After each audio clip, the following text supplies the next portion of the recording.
दोस्तों आज की इस डेफिनेशन क्लास में हम और कुछ डेफिनेशन कंपनी एक्ट के कवर करेंगे। तो पहला डेफिनेशन हम कवर करेंगे सेक्शन 261 ऑफिशियल लिक्विडेटर। ये ऑफिशियल लिक्विडेटर कौन होता है?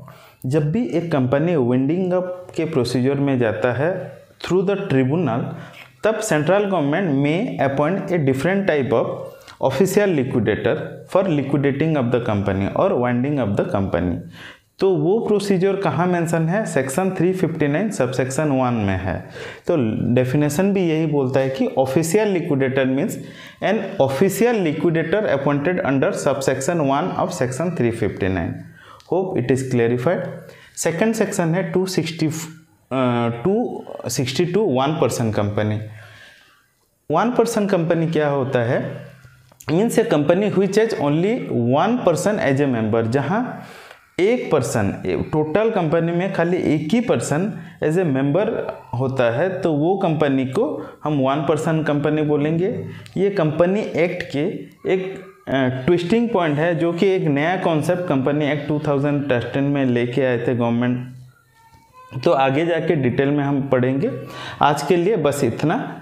नेक्स्ट सेक्शन है 263 ऑर्डिनरी और स्पेशल रेजोल्यूशन। दोस्तों ऑर्डिनरी और स्पेशल रेजोल्यूशन जब भी हम डिस्कस करते हैं तो ये रेफर करता है डायरेक्टली सेक्शन 114 एंड 114 बहुत आगे जाके हम पढ़ेंगे। अभी के लिए समझने के लिए, जब भी शेयर होल्डर और मेंबर कोई भी रेजोल्यूशन पास करता है तो वो अगर सिंपल मेजोरिटी से पास होता है तो उसको क्या बोलते हैं? Ordinary resolution.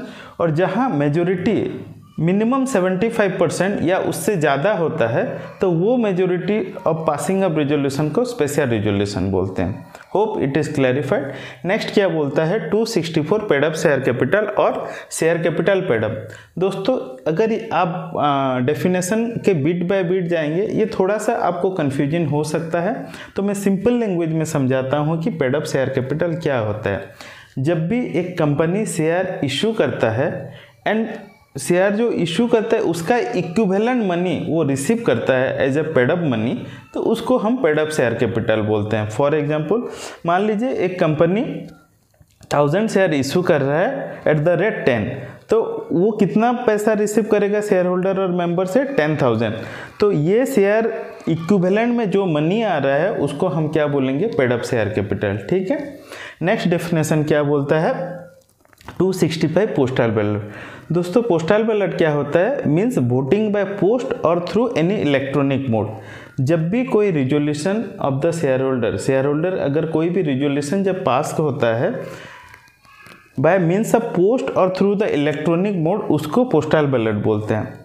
इसको मैं थोड़ा एक्सप्लेन करता हूँ। पोस्टल बैलेट क्या होता है उसको समझने से पहले हम 3 चीज़ हमें समझना बहुत ज़रूरी है।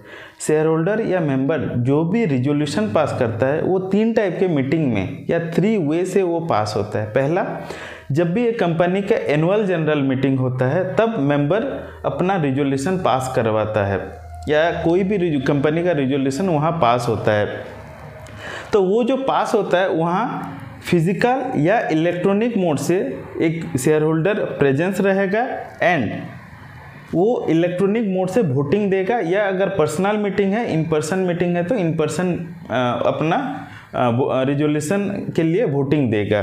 तो वो प्रोसीजर कहाँ होता है? एक एजीएम में होता है और एक ईजीएम में होता है। ये दोनों प्रोसीजर को छोड़ के अगर कंपनी को कहीं भी ऑर्डिनरी या स्पेशल रिजोल्यूशन या फिर मेंबर का कंसेंट चाहिए तो वो थर्ड ऑप्शन कंपनी अपनाता है थ्रू द पोस्टल बैलेट। उसमें क्या होता है कि कंपनी को कोई फिजिकल या ऑनलाइन मीटिंग नहीं करना होता है, उसको क्या एक बैलेट पेपर सभी शेयर होल्डर को भेजना होता है एंड जब भी वो बैलेट पेपर शेयर होल्डर पाते हैं तो उनका कंसेंट वो कंपनी को रिटर्न बैक करते हैं और अकॉर्डिंगली स्क्रूटिनाइजर वो स्क्रूटिनाइज करके रिजल्ट देता है। तो वो जो वोटिंग का प्रोसीजर होता है वो बैलेट पेपर के थ्रू से होता है या फिर इलेक्ट्रॉनिक मोड से होता है। होप पोस्टल बैलेट अभी के लिए आपके लिए क्लियर है। नेक्स्ट है 266 प्रेस्क्राइब। ये उतना खास डेफिनेशन नहीं है, जस्ट पढ़ने के लिए मैं बोल रहा हूँ। Prescribe means prescribe by rules made under this act means companies act. Hope आज के वीडियो में आप जितना भी डेफिनेशन हम पढ़े आपको क्लियर होगा। अगर कुछ भी डाउट हो तो आप मेरे को पूछ सकते हैं। Thank you so much. आगे मिलते हैं और नेक्स्ट कुछ डेफिनेशन के साथ। Thank you.